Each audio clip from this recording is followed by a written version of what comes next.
We're on top of developing news this morning. Windsor Locks police are investigating the death of a 93-year-old woman at Bickford's Healthcare Center. So police say that she disappeared from her bed early yesterday morning and then was later found outside in the bitter cold temperatures. Your reporter Sierra Jordan is live there working to get answers about what happened. Sierra. Good morning. We are still working to learn more information as police have not released the woman's identity. Officials say the elderly woman was missing from her bed and was found unresponsive in the freezing cold temperatures. And now police are investigating her death.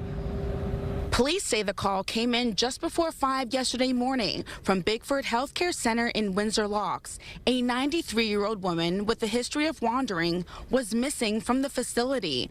Investigators say the woman was wearing a device to alert staff. Investigators are trying to figure out whether that device worked properly.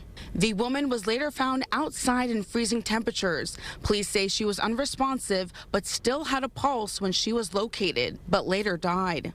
Records show Bickford Healthcare Center is currently rated 1 star by Medicare, a rating considered much below average. State inspection reports from last spring list more than 24 health violations. Plus, in a separate complaint filed in November, investigators found the facility failed to maintain safe water temperatures, raising concerns about resident safety.